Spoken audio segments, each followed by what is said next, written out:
even as this grandiose city was yet another unexpected sight in a long line of majestic revelations. I wasn't greeted with an imposing throng of soldiers, nor a gruesome beast guarding this kingdom. Instead, I found a knight steadfast asleep on his weapon. That couldn't be right. Surely that unattractive warrior was mocking me and conveying arrogant disregard with false sleep. That was, however, not the case. And the hideous guard, rotten and withering away, was truly tired to the point of death. Who'd put this weary corpse in charge of security? Pathetic. But what I hadn't expected at this point was finding Millicent just inside the entrance. Oh God, what now? Again we meet. I can only surmise our purposes are aligned.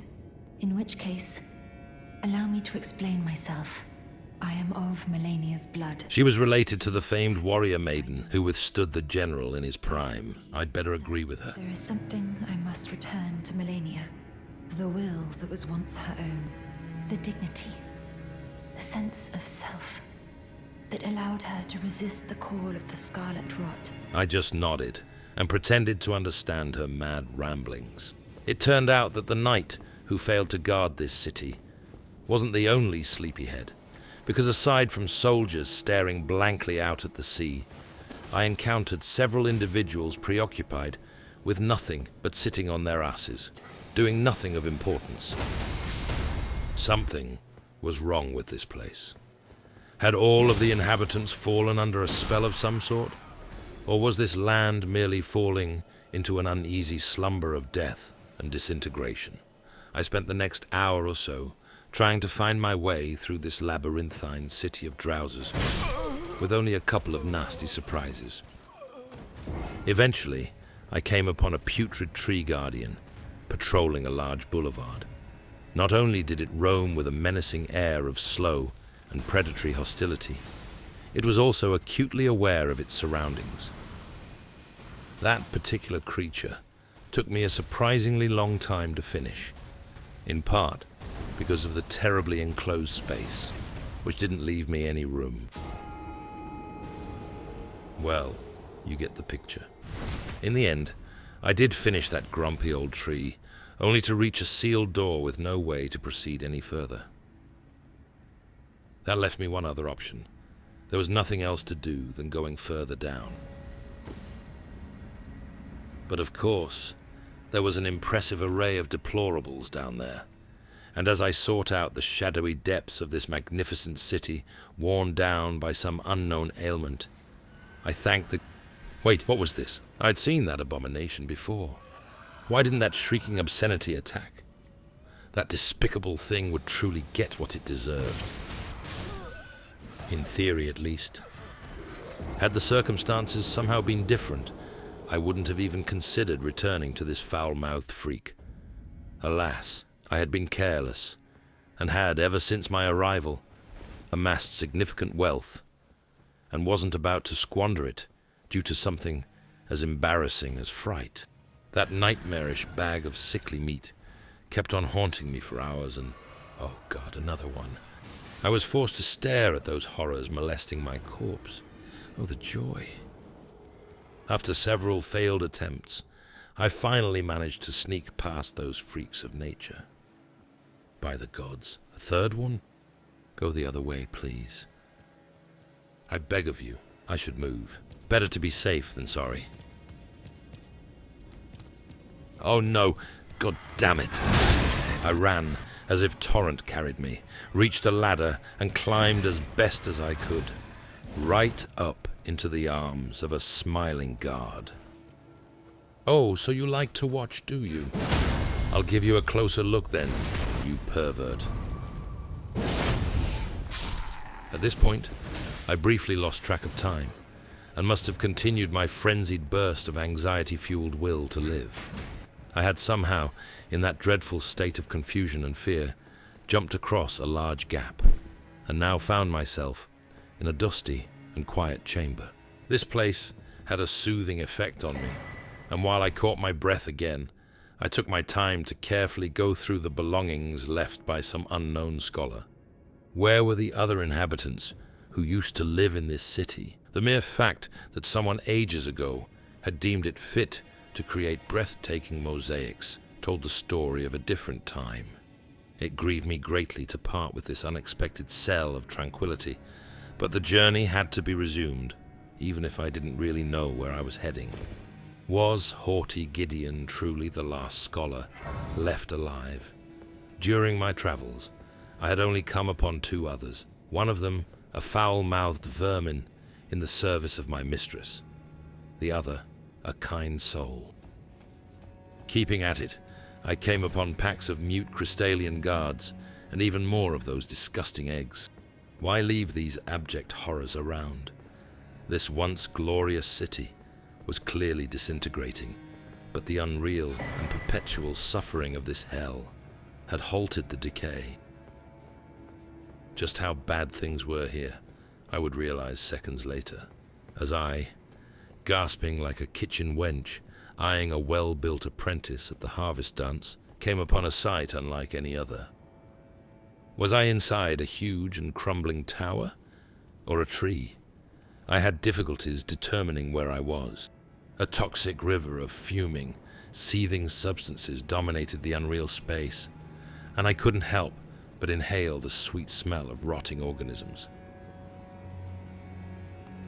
I'd rather not dwell on the sad turn of events that followed, but I can tell you this much.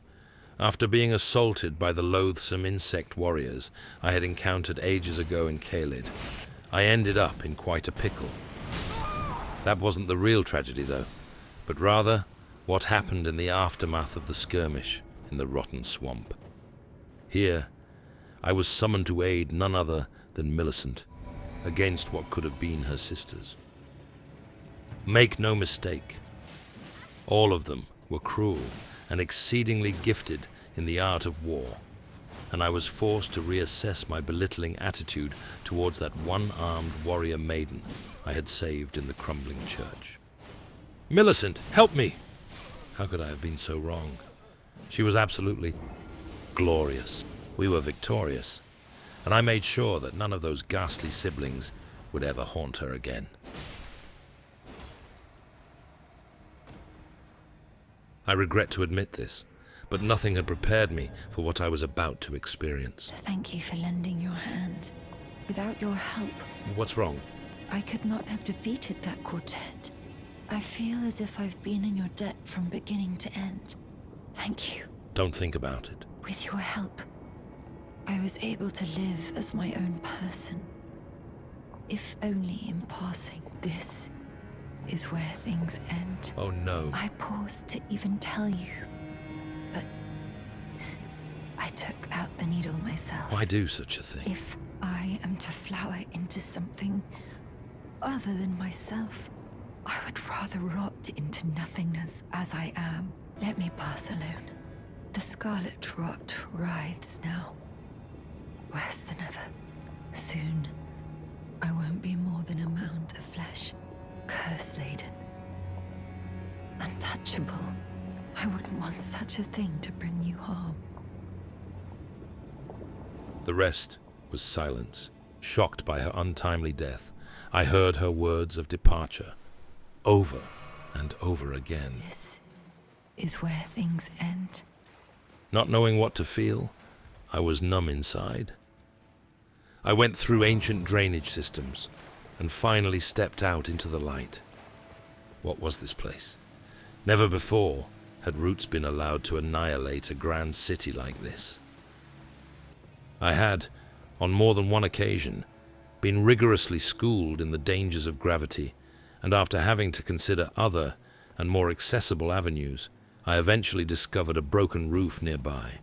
Inside were more of those rotten insects, and even though I benevolently saved an entire family from the woes of existence as obscenities, others joined in and forced me into a corner. I'd thought it best to bestow the mourner's room to grieve, and took a lift down to some unknown destination. I had now reached a place strangely devoid of life, but also full of solemn silence. And for some reason, a curious sense of foreboding struck me. A shimmering wall close by made it clear that I had yet another fiend to take care of. But truth be told, I wasn't particularly worried. After all, I had been able to best every single obstacle presented to me during this strange journey. This was just another brick in the wall of sacrifice. Yet, as I crossed the threshold, I didn't arrive at a gloomy and grand arena with some obscenely sized brute, as I had come to expect.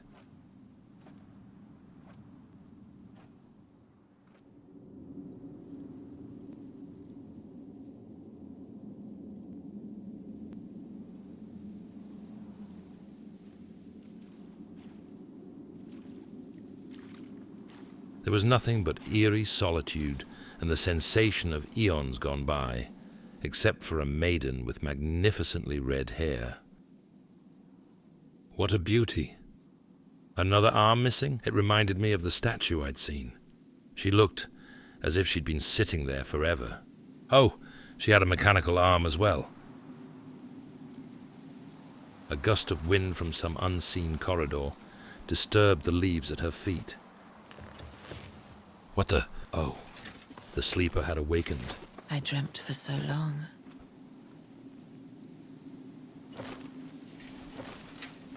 My flesh was dull gold, and my blood rotted.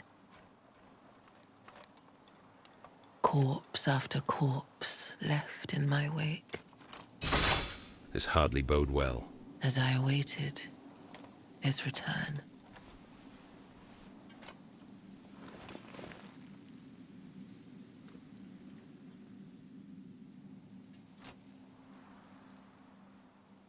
Heed my words. I am Malenia, Shit. Blade of Mikola. This is what helping a lazy archer gets you.